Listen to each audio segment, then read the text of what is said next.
his face, just tinged his skin, ashen. It was the first time I wanted to kiss anyone. His body was sprawled before a scrawny garden that grew in front of our building, right below one of the entrance arches, badly covered by half-dry flowers and ivy veins that barely enshrouded the crude wire structure. In spite of it all, Death had chosen a botanical frame with a certain gritty Art Nouveau flair for Ephraim. His mouth was slightly agape, and his lips fleshy, not yet withdrawn. His hair was messy, and his eyelids somewhere between wakefulness and sleep. If it's possible for a 5-year-old to fall in love, then my love poured completely onto that tragic wreck. My inner life unfurled over that steel frame of pain and misery, projecting myself floating, translucent above that corpse, kissing him with the lightness of beings that do not exist, not trying to wake him from his lethargy, not so he would kiss me back.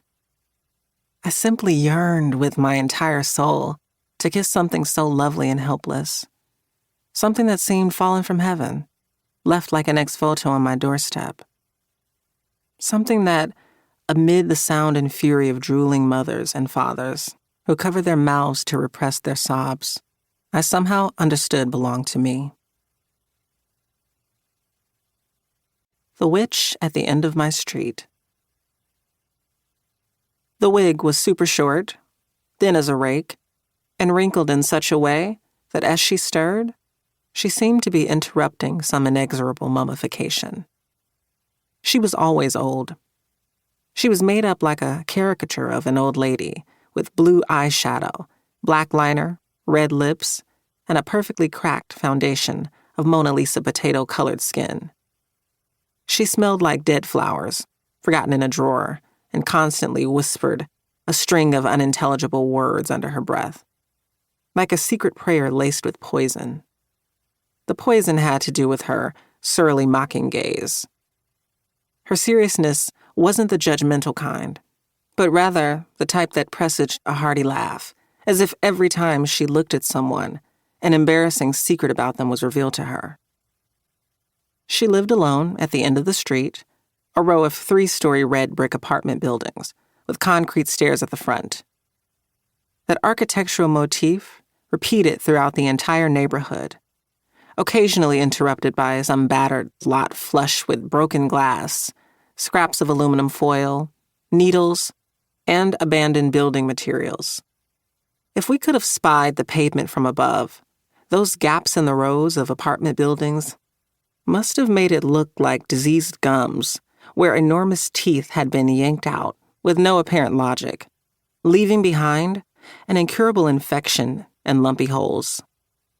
Besides the park and the housing itself, the rest was dumping grounds, empty lots where the neighborhood kids played. And when they were old enough to shoot up, where they went to die.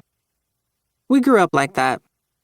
Generations of working-class kids dreaming up whole worlds in the very same plots that one day might become our final resting places.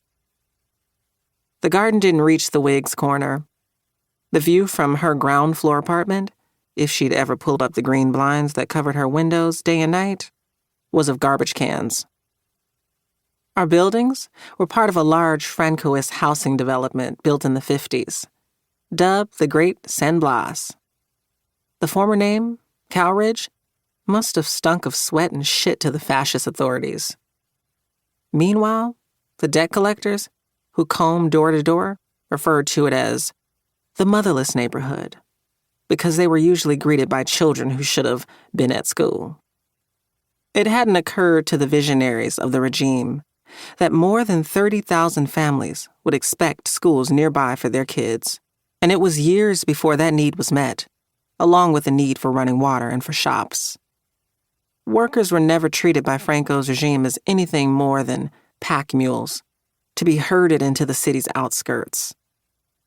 This generated a class consciousness in the neighborhood that later authorities, during the transition to democracy following Franco's death, conspired to weed out with jabs of heroin so cheap they were practically free.